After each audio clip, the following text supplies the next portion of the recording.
Hola, buenas noches, bienvenidos como siempre, es un gusto saludarlos esta noche para hablar de un país político que está ardiendo, sigue ardiendo por cuenta del ventilador que prendió Nicolás Petro, el hijo mayor del presidente Gustavo Petro, en el que indicó él como testigo ofrecido así por la Fiscalía que la campaña presidencial de su padre entraron dineros ilícitos. El presidente de la República ayer durante la celebración de la Batalla de la Independencia hizo un cumplido a su primer año de gobierno. Decidió no decir nada, no dijo una sola palabra, un solo párrafo de este escándalo que sacude su gobierno y que fue iniciado en el pacto histórico. El país político en un lado y el presidente en el otro. Ayer en su intervención de más de una hora en el departamento de Boyacá, el jefe de Estado prefirió hablar de unidad, de una ley de perdón y de un sinfín de logros que le atribuyó a su gobierno, el gobierno del cambio.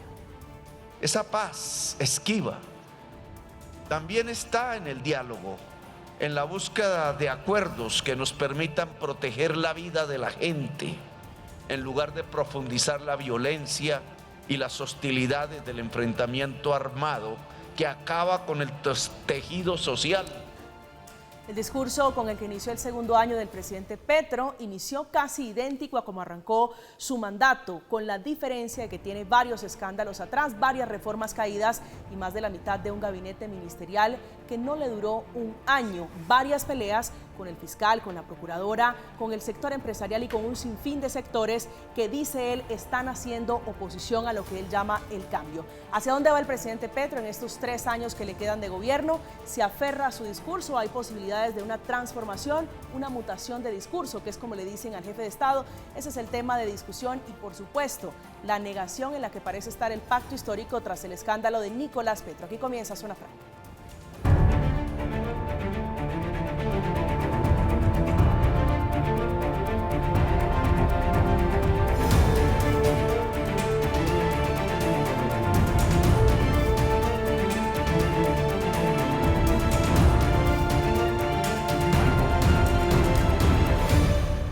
A pesar del llamado de unidad, de puentes de paz y de diálogo, el ECO no llegó al pacto histórico. Allí las fuerzas políticas militantes de esa coalición en el departamento de Atlántico están literalmente agarrados, una consecuencia del coletazo Nicolás Petro, el representante Acme Escaf, y por otro lado el muy militante de la izquierda, el abogado Miguel Ángel del Río, con acusaciones de un lado y otro y denuncias en la mitad.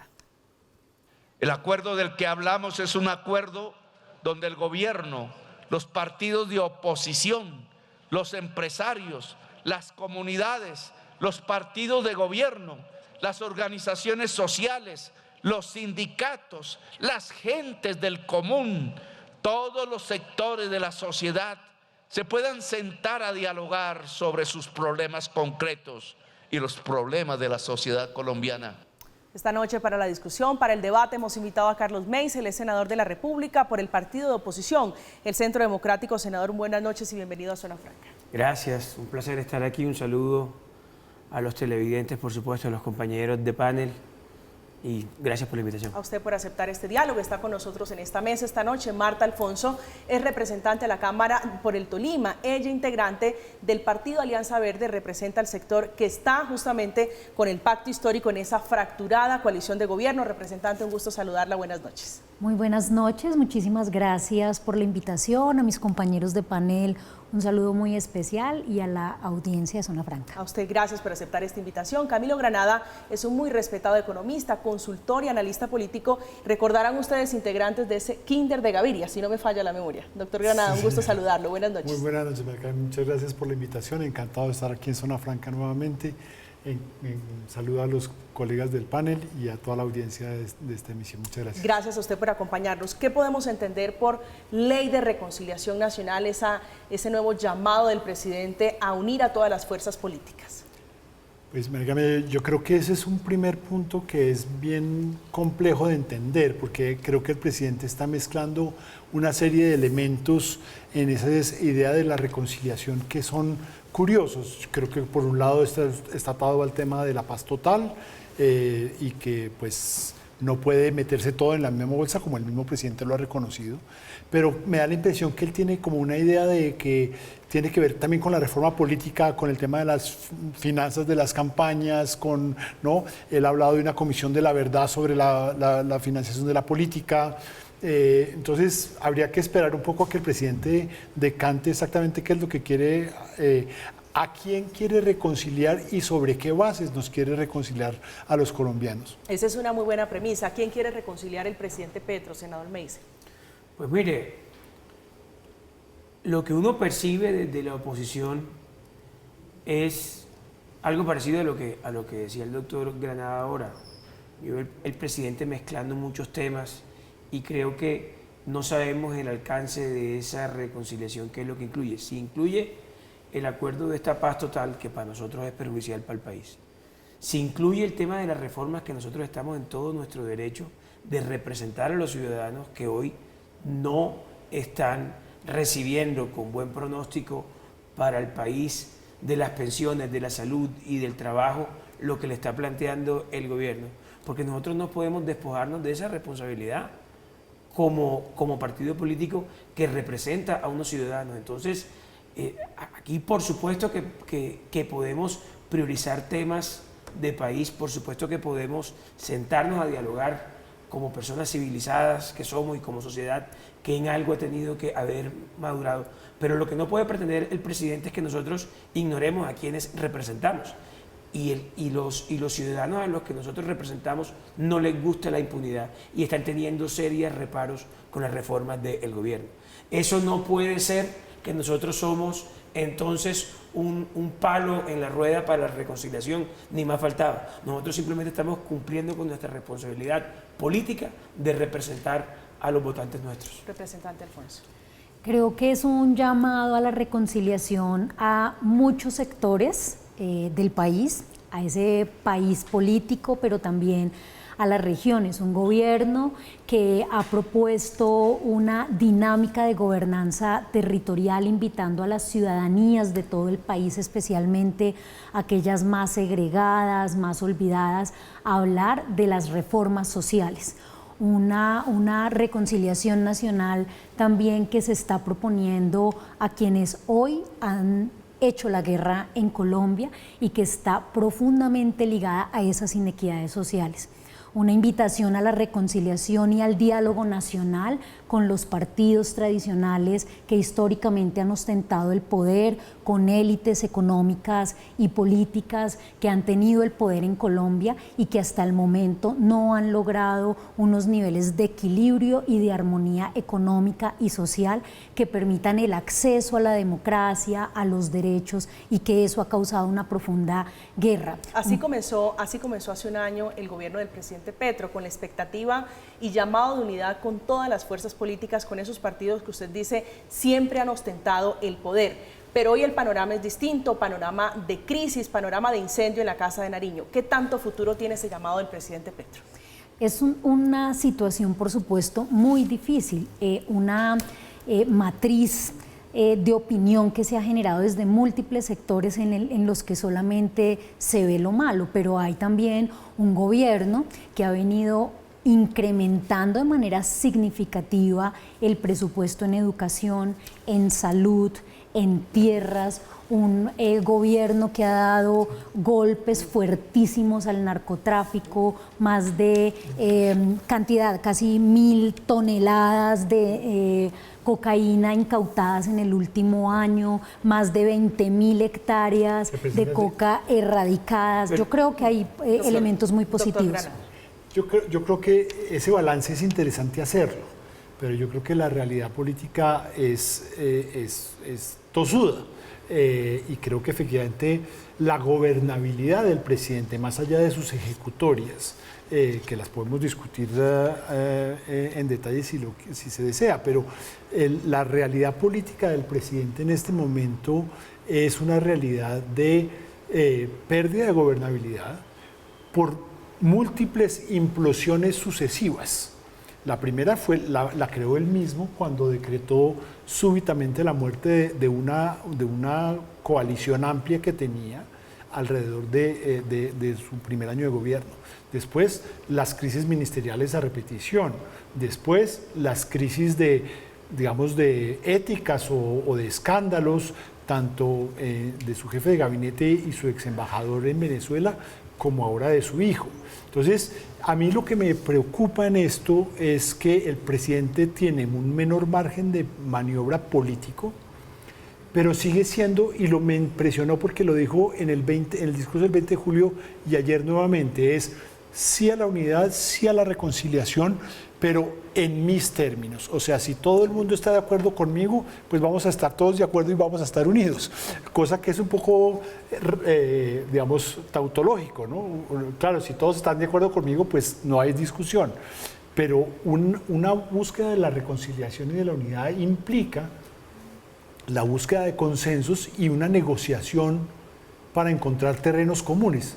Y eso es lo que el presidente pues ha en la práctica negado varias veces. Pero mire, más allá de los problemas que han tenido, de escándalos que han tenido personas muy cercanas al Petro candidato e incluso al Petro presidente, yo no me voy a meter en eso. Pero es que uno le escucha unos discursos eternos al presidente diciendo que ellos van a hacer las grandes transformaciones y que este país iba a tener un salto muy positivo comparado con los diferentes partidos y diferentes presidentes que ya gobernaron, que eventualmente no dejaron esto hecho un paraíso. Pero es que lo que está viendo la ciudadanía un año después es que el tal cambio fue, sí, estamos cambiando, pero para mal. Gobierno territorial en La Guajira que no había hecho ningún otro gobierno. Yo la escuché, representante, por favor. Estamos viendo una inseguridad que en lo que va corrido del año van 165 muertos más que el año pasado. Estamos viendo una ejecución presupuestal del 15% en los proyectos de inversión en el mes 8. ¿En cuánto deberíamos estar ya si el presupuesto nacional, si el gasto público fuera eficiente? Pues en el mes 8 deberíamos estar alrededor del 60% de ese presupuesto ejecutado. Vamos en promedio 15. Doctor Camilo, vemos hoy un presidente que se raja en la evaluación de los sectores productivos de este país, que son quienes le proporcionan los impuestos para que él pueda hacer su cosa. Entonces, eso desafortunadamente va a afectar la confianza que se tiene en los sectores productivos en el gobierno. Vemos un presidente que mayoritariamente cae en los sondeos de opinión de la ciudadanía.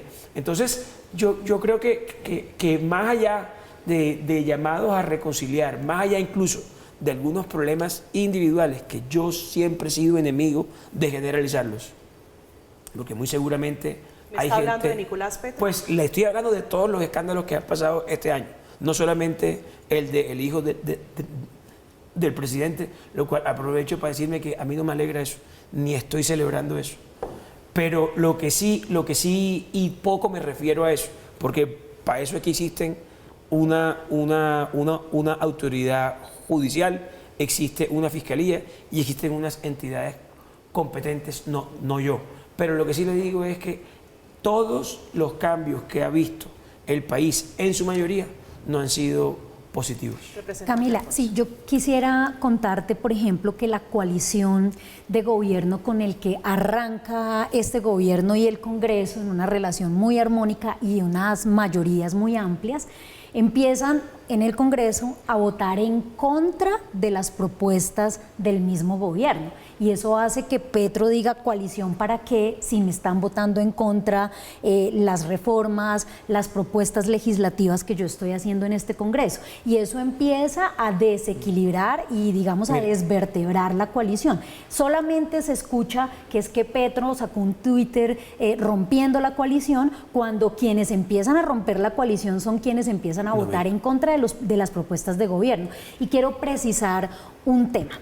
Señora. Los escándalos han acompañado a todos los gobiernos. Yo creo en la justicia y creo que tiene que actuar. Creo que la justicia tiene que actuar en contra de toda la corrupción en el país. Lo que resulta muy particular en este gobierno es que hay una agenda mediática y judicial que además amplifica y le da un tinte sensacionalista, me parece a mí, a todos estos escándalos. O sea, yo creo que además hay un nivel de infiltración en el gobierno tremendo desde la campaña que ha hecho. Yo, por ejemplo, hoy digo que Nicolás Petro haya recibido dineros. Nicolás Petro era un infiltrado de la derecha, ¿es un no, tesis? puede ser. Yo digo, si hoy actúa como un Caín traicionando a su propio padre. Mire, senador me dice, señor. María Camila, es inaceptable que aquí se diga que nosotros no pudimos llegar a consensos con el gobierno.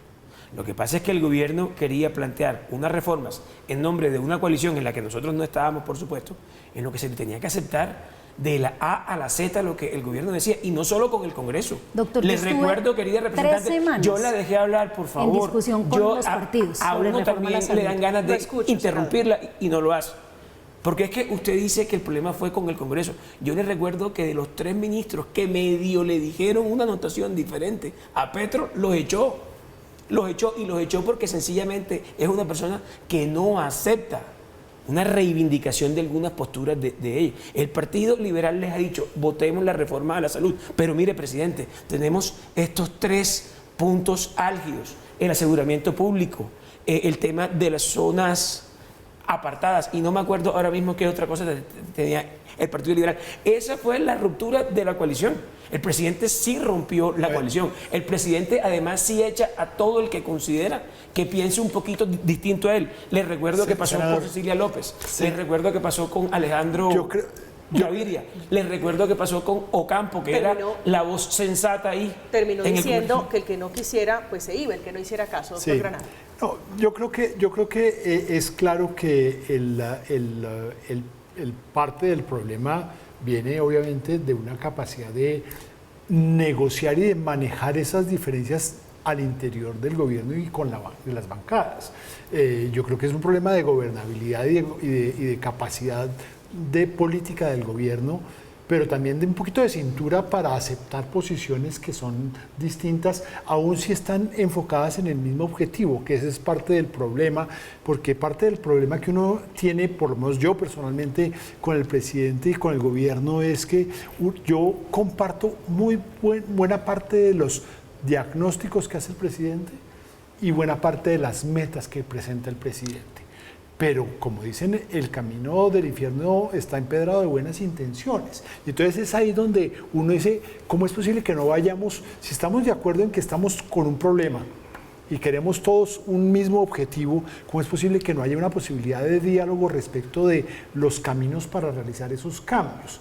Ahora, me da pena, representante, pero es que yo, que tengo muchos más años que usted, he vivido múltiples, todas esas crisis que usted señalaba que han tenido todos los presidentes, y me ha tocado en carne propia varias, y como miembro del gobierno y como analista.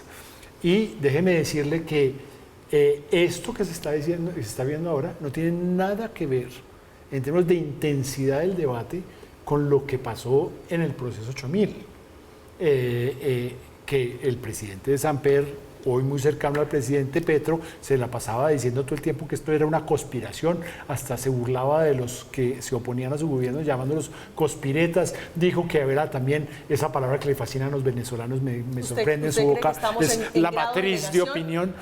Yo creo que hay una parte de negación por parte del gobierno, pero yo también quiero saludar, porque nuevamente es que de nada nos sirve, no podemos avanzar como país si nos ponemos solo a mirar todo en blanco y negro. Yo le reconozco al señor presidente una altura y una ética importante cuando dice la justicia que investigue. Yo no voy a interferir en eso.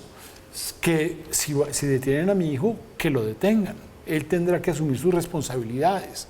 Eso no es muy común en los presidentes de la República en este país. Y fue el primero en decir que la justicia juzgue a mi hijo. A cada quien con su cada cual.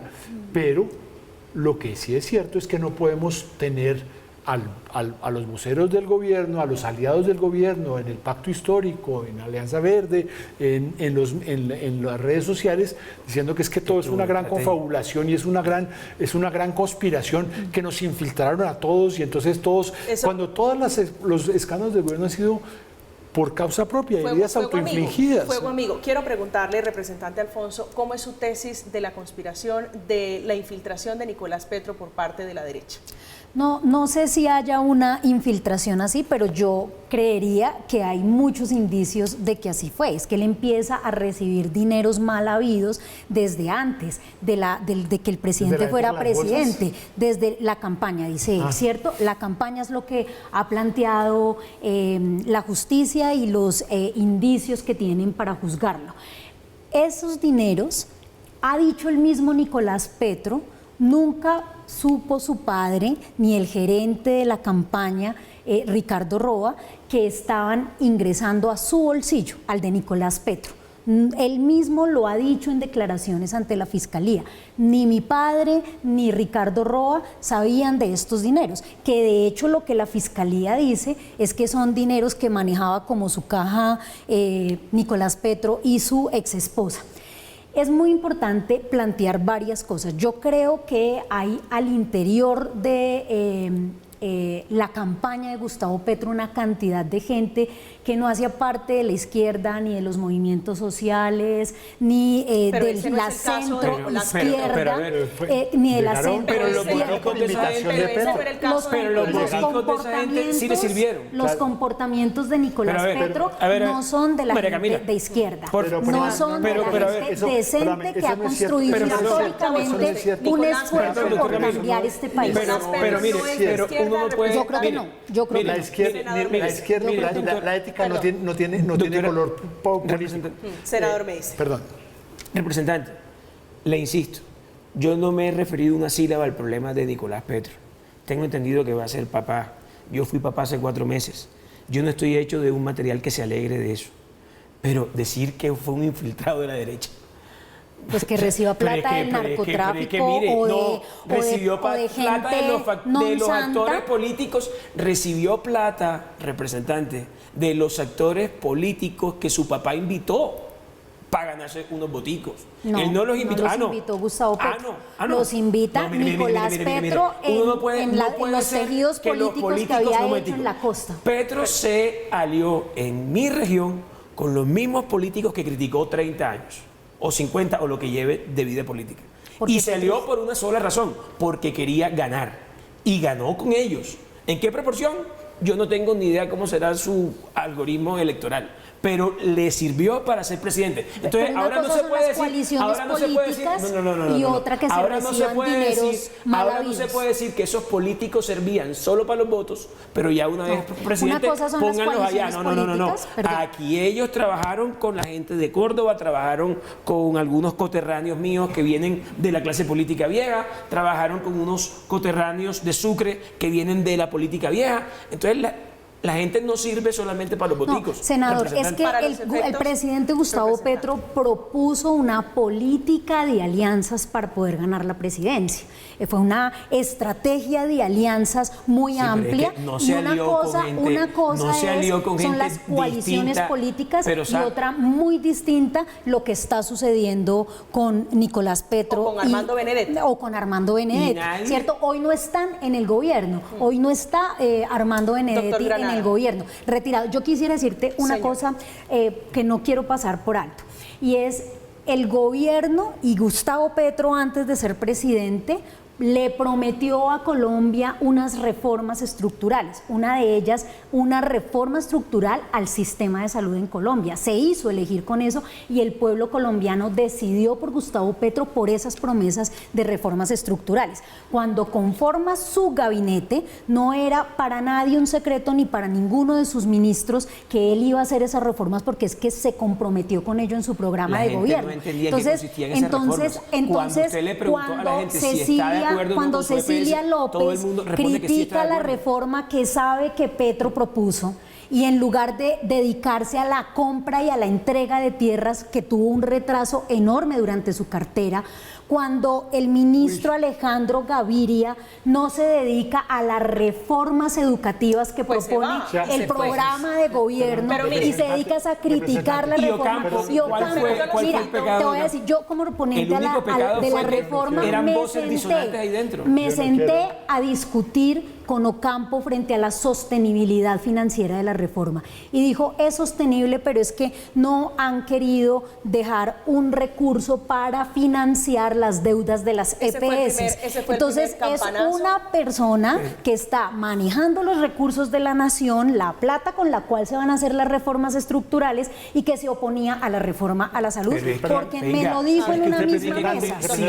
Si el Estado le debe a la EPS, tiene que pagarle. Perdón, hablemos de la mecánica política. De eso no hablamos, hablamos de lo que le deben las EPS a los hospitales. Están anonadados, para repetir la palabra de los televidentes, representante Alfonso, con esa declaratoria que Nicolás Petro no es de izquierda. Y me quedé ahí en pausa cuando usted dijo que es que la corrupción, que es que las malas prácticas o las mañas no tienen tintes políticos. Y es cierto, o sea, uno no puede reclamar que es que eso no es de izquierda, porque corruptos de izquierda los ha habido en todos los lugares, empezando en Colombia por lo más cercano a la izquierda que teníamos, que era que era Samuel Moreno, que fue del Partido Liberal. Pero venía del Polo Democrático, y venía de la ANAPO, que es la misma cuna de la alianza del M-19 como movimiento guerrillero y de la alianza M-19 como partido político.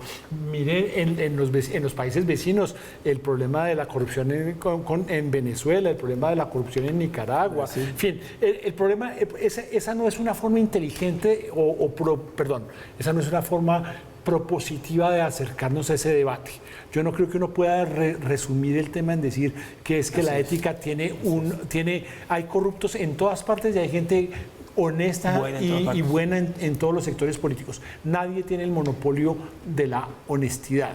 Desgraciadamente, eso es cierto. El problema del gobierno es que ha pasado de de ser el gran crítico de la corrupción, de la parapolítica, que lo fue el presidente Petro cuando fue miembro del Congreso, tanto como representante como senador, a ser parte de los que están en la mitad del escándalo. Y eso le tiene que cobrar en su propia credibilidad. Y entonces lo que no puede pasar ahora, y pensando más bien en cómo resolver este tema hacia adelante, es que si el presidente quiere retomar la gobernabilidad, quiere avanzar en sus propuestas, quiere avanzar en el cambio que le prometió a los colombianos y por el cual fue elegido, pues tiene que quitarse los anteojos de rosados y decir que es que todo viene de una conspiración externa y dejar, como lo ha hecho el presidente, que la justicia haga su papel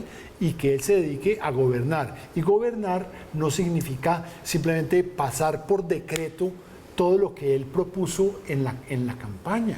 Es que así no funciona la democracia. El presidente Petro puede tomar distancia, desmarcarse de Nicolás Petro, que sí tenía un papel importante y ponderante en la campaña del Pacto Histórico en el Atlántico. Yo coincido con la representante Alfonso en que el presidente ha tomado distancia y lo ha planteado en el plano personal con figuras más o menos afortunadas, como cuando dijo es que yo no lo crié, cosa que no es muy elegante para volver a decir es que si no tiene ética no es mi culpa, pero creo que sí está tomando ciertas distancias políticas y habrá que ver. Yo creo que falta mucho trecho de verdad para resolver ese tema de qué entró en la campaña y qué no entró. Y parte del problema, insisto, es que eso, el gobierno tiene que ver cómo deja de defenderse para poder pasar a la ofensiva, no la ofensiva mediática ni la ofensiva política, a la ofensiva de las reformas, a la ofensiva de la gobernabilidad. Y eso le significa construir nuevos consensos, nuevos acuerdos, que significa que no puede pretender que todo lo que se le ocurre al presidente de la República va a ser aceptado por el Congreso. Tiene que hacer negociaciones. Me gusta esa frase suya, doctor Granadas, de qué entró y qué no entró, representante. Para estos efectos, en el pacto histórico, ¿ustedes cómo lo están viendo? ¿Importa más si el presidente sabía o si entraron o no entraron dineros del narcotráfico? No, yo estoy segura que Gustavo Petro no hubiese permitido el ingreso de un solo recurso mal habido de la corrupción y de los violentos de este país a su campaña.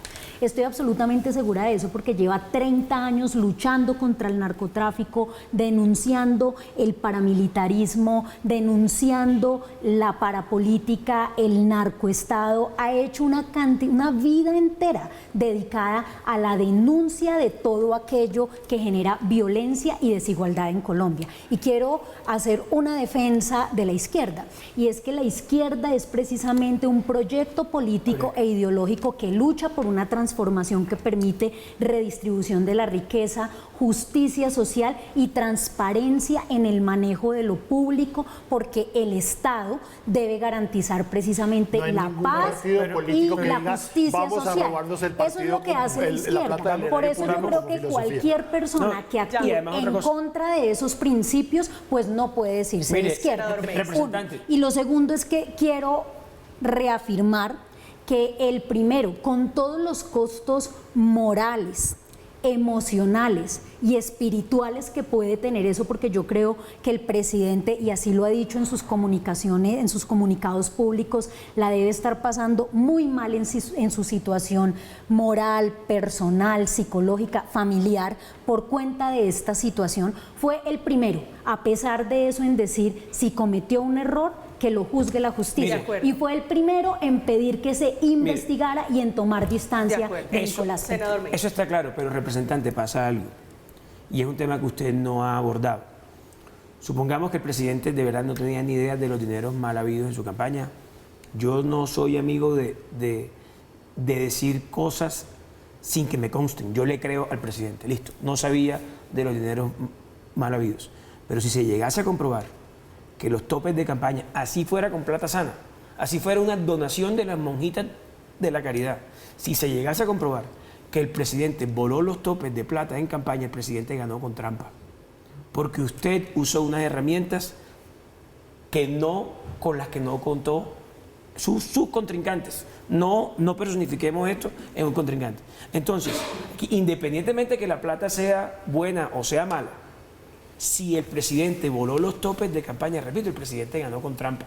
Y eso tendrá, asumo yo, un proceso también que se deberá asumir. Bueno, ese es un capítulo quisiera adicional, contarles, que es el Consejo Nacional. Rápidamente, que hice campaña por Gustavo Petro en la primera y en la segunda vuelta en el Tolima, y fue terrible la austeridad, al punto de decirles que nosotros mismos esa austeridad no la vi yo en mi tierra con ese tarimón, pues bueno, y con no esa sé, yo le hablo por mi experiencia, yo le hablo por mi experiencia. Yo le hablo por la mía. Nosotros no tuvimos plata para eventos. Nosotros, si había un evento de Gustavo Petro, teníamos que financiar el sonido, teníamos que financiar la tarima, sacando de nuestros propios recursos. No, es que eso es un aporte de la campaña. Claro que sí, señora, me da pena. La ley en Colombia. ¿Qué campaña de usted del pacto histórico? No, yo vi una campaña muy bien organizada, una campaña con muchísimos recursos financieros, con 3 asesores externos muy costosos. Yo hago ese oficio en otros países y eso conozco a esas personas, son profesionales muy... en Venezuela, en Panamá, en Ecuador, en Guatemala, en Chile. Eso vale su platica. Eso vale un cierto dinero, sí, señora. Pero más allá de eso, yo creo que además fue una campaña muy organizada, con mucho voluntariado, y eso es importante. Nosotros todos fuimos voluntarios. Pero lo que dice la campaña, lo que dicen las normas electorales, hasta donde yo tengo entendido, y ustedes son políticos, lo deben saber mejor que yo, es que todo aporte en especie o en dinero debe ser contabilizado. Pero en una campaña presidencial, ¿cómo, por ejemplo, contabilizas que una persona ponga unas empanadas para una reunión? Se tiene que contabilizar. Sí, no, por eso usted tiene un tope. Porque fue una campaña ciudadana, fue una campaña desde la base. De la campaña. Fueron unas empanadas. Por eso, es que yo lo que estoy diciendo es que la campaña, por lo menos en la región en la que yo estuve, y conozco el mismo relato de cantidad de líderes, representantes, senadores, hicieron la campaña. Volvemos a lo mismo. Petro no quedó presidente con el Tolima, con todo respeto. Petro quedó presidente con su bandera nacional. En contra. Yo le digo una cosa. Si Petro violó los topes de campaña, si la plata fuera buena, ganó con trampa. Y le digo una cosa, la realidad de esa autoridad, yo no dudo que esa campaña la trabajaron muchas personas de manera honesta, a sol y a sombra, y volanteando, y con un esfuerzo enorme. Pero lo que pasó en mi tierra, sí le digo yo que esos eventos no se hacen vendiendo empanadas. Su tierra es Barranquilla. El Caribe en general. El Caribe en general. El Caribe en general. Eso parecía una puesta en escena de un concierto importante. A mí me tocó la campaña pobre. Bueno, pero es que la campaña pobre que ocasionó unos votos se complementó con la campaña rica que también ocasionó unos votos. Ahí es donde me digo yo al tope y a la posible forma fraudulenta con la que pudo haber ganado el presidente. Esa campaña rica, como la llama el senador Meisel, tuvo un actor importante en el Atlántico. Les hablo de Máximo Noriega, que era el candidato de Nicolás Petro. La gobernación le iba a hacer la ficha a él del pacto histórico. También está en modo negación. Emitió un comunicado en las últimas horas diciendo que es víctima de un complot orquestado desde afuera del pacto histórico, agenciado por algunas personas al interior del mismo movimiento, que tienen como objetivo destruir desde sus entrañas al gobierno del cambio. Hacemos una pausa, ya regresamos, estamos en Zona Franca.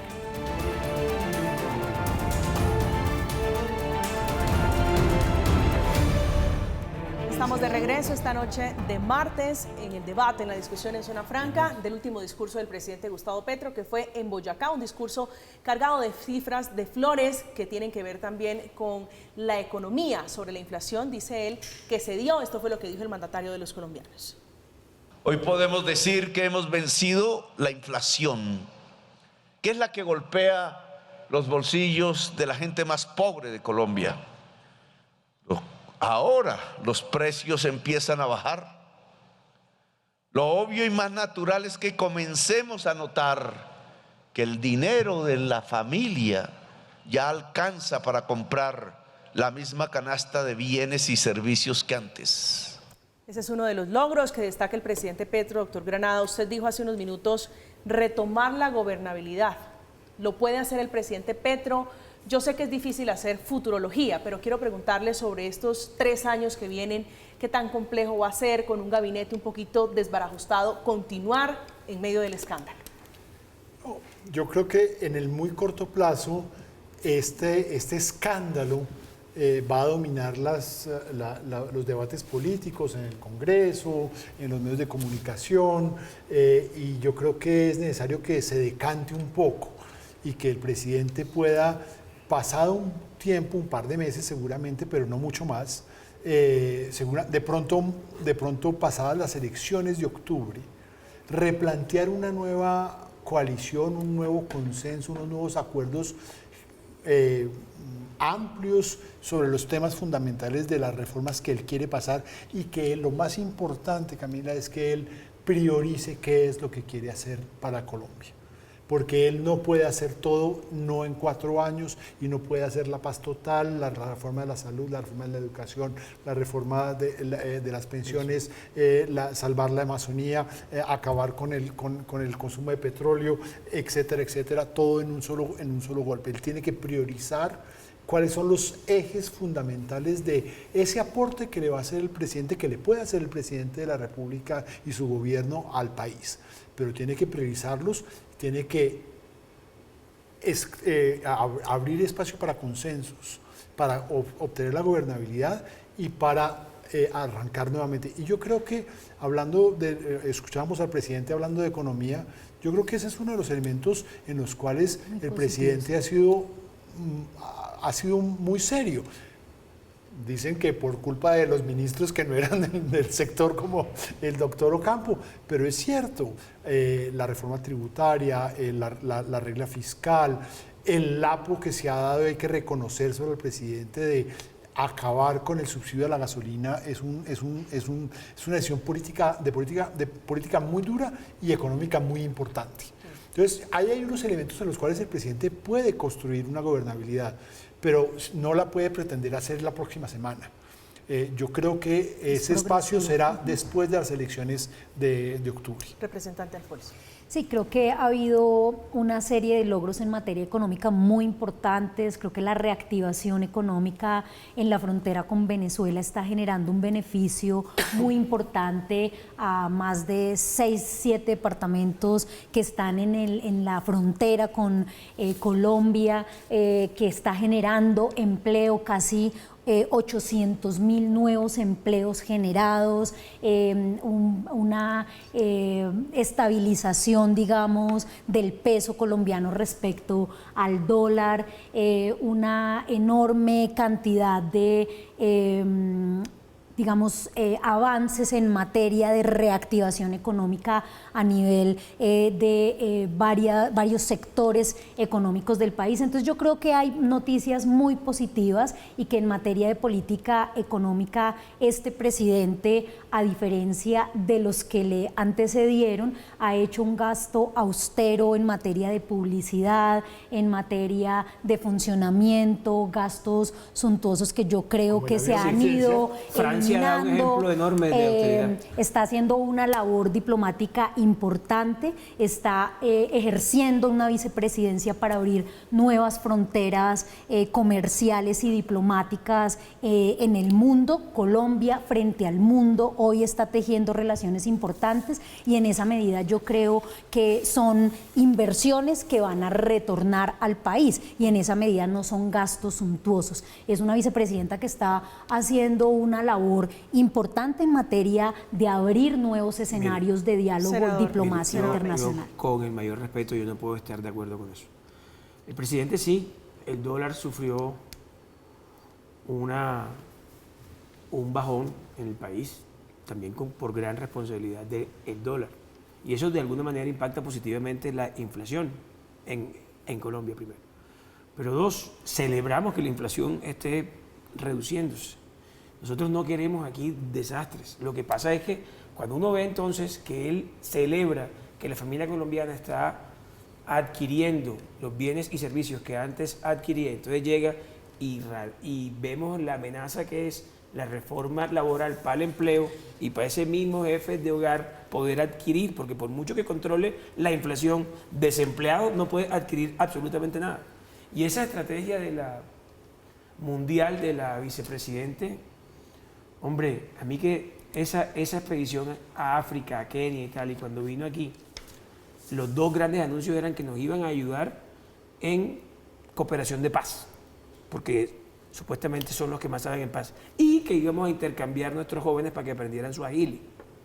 A mí me gustaría saber, pero por el amor a Dios, o sea, nosotros pensando en nuestra juventud, pensando en su progreso, ¿cómo vamos a estarles diciendo que nuestra gran cooperación con África va a ser que mandar africanos para acá? Pero eso lo digo. Sí, o sea, es pintoresco, pero eso lo digo. Sí, pero yo creo que es un poco caricaturizar una labor. Una labor diplomática. Perdón, senador, disculpe, pero yo creo que hay una labor más importante que eso, hay una labor de dinámica geopolítica importante. Yo creo que para nosotros África es muy lejana, pero creo que tiene un simbolismo. Pero yo creo simplemente es importantísima. Pero yo me vi las declaraciones de la doctora Francia Márquez y no me las estoy inventando. Pero mi punto no es si eso es cierto o no. Yo no he dicho que usted haya dicho algo falso. Lo que digo es que ese no es el punto central de la gestión. Y yo sí creo que, primero, yo reconozco el liderazgo y la importancia que la vicepresidenta ha tenido y el simbolismo que representa en un país como Colombia que tengamos una mujer afro en la vicepresidencia de la República. Primer punto. Segundo punto, creo que no hay que simplemente, digamos, reducir o minimizar el impacto que ella pueda tener en esos temas de geopolítica con África. Pero creo que la verdad de verdad es que la vicepresidenta arranca su juego ahora. Ella estaba como en la banca de alguna manera, estaba calentando y ahora le toca demostrar de qué es capaz al frente de ese bendito Ministerio de la Igualdad, que yo tengo mis reservas y mis dudas sobre la capacidad operacional de ese ministerio. Pero esa es la prueba de fuego. No solamente la capacidad. ¿Ella estaba o la tenían en la banca? Mire, yo creo que un poquito los dos. Pero es que mire, porque le demoraron su ministerio, doctor Camilo, eso era parte de eso. Yo no quiero aquí caricaturizar relaciones que está haciendo la doctora Francia Márquez.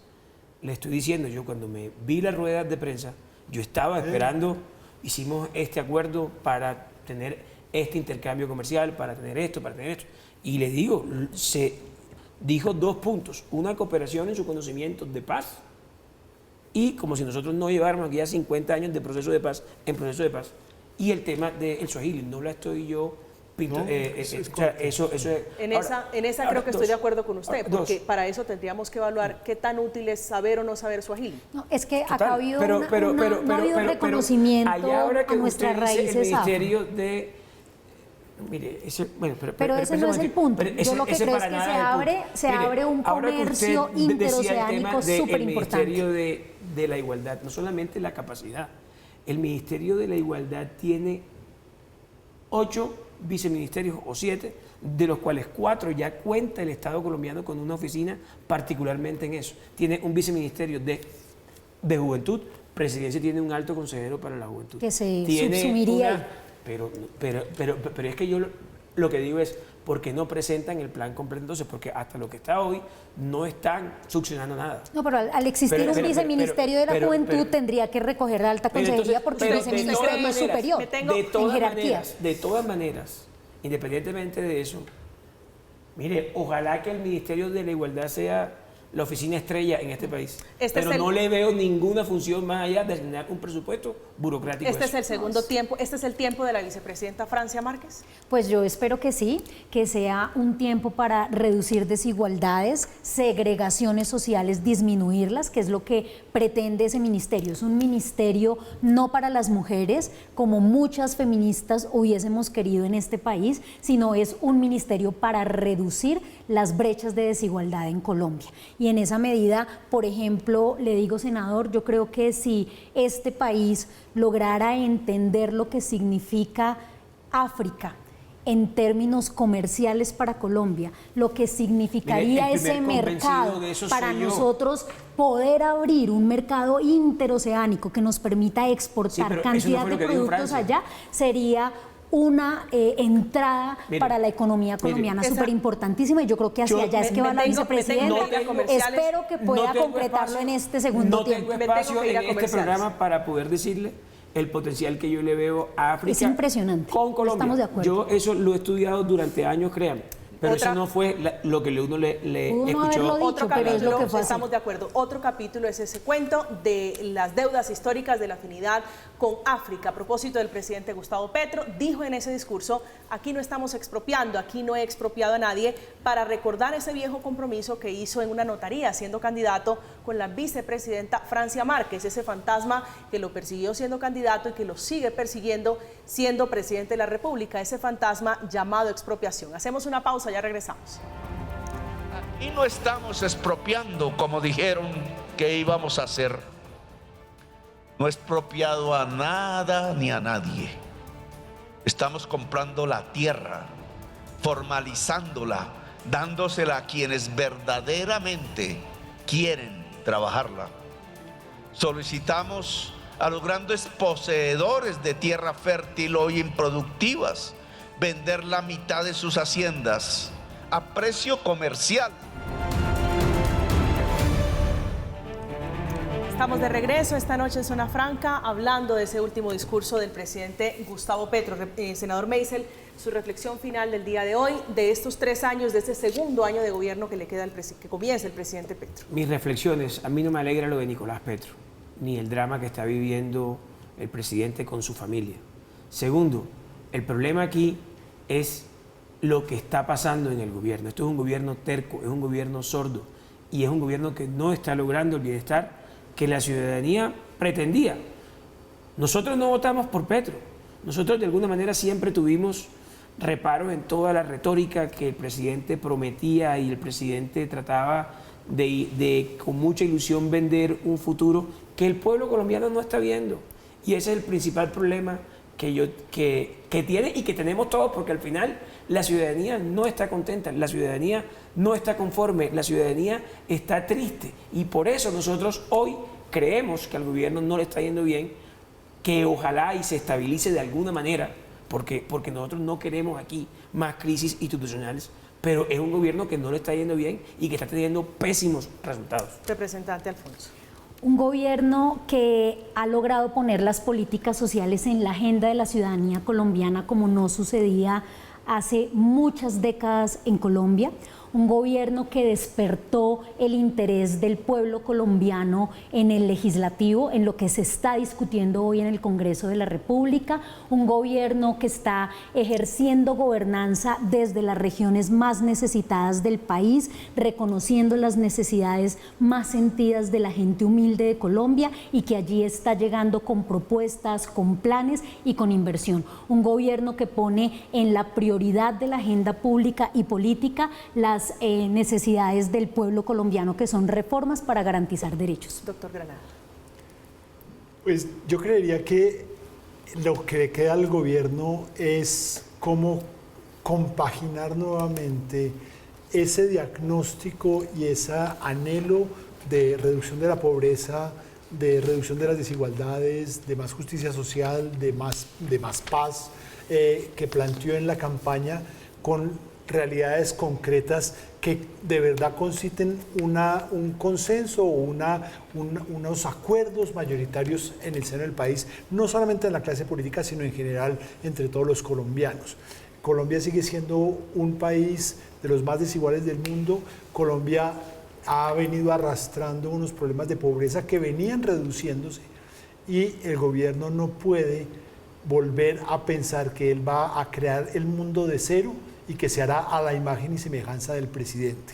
Tiene que construir sobre lo construido y ese anhelo, ese ímpetu social, canalizarlo para mover al país un poco en la dirección correcta, pero no pretender arrancar de cero todo. Ese es el diálogo al que llama el presidente Gustavo Petro, el diálogo a la unidad de fuerzas políticas, así como comenzó su primer año de gobierno. Doctor Granada, un gusto tenerlo esta noche aquí en Zona Franca. Muchísimas gracias, Camila, encantado, muchas gracias. Muchas gracias, Camila, por la invitación. A usted por aceptar este diálogo, senador Meisel, un gusto siempre. Gracias, pero la unidad no puede ser unanimidad y silencio. Llegamos al final de Zona Franca, una semana que comienza, por supuesto, con ese llamado de unidad, de diálogo, de consenso del presidente Petro, pero también una semana que comienza con el salvavidas enorme que le dio Nicolás, rescatándolo a él, rescatando a su gerente, el presidente hoy de Ecopetrol, Ricardo Roa, diciendo que no sabían del ingreso de dineros a la campaña. La pregunta es si entraron o no entraron. Llegamos al final, siga con la programación habitual de Red Más. A continuación, la Tele Letal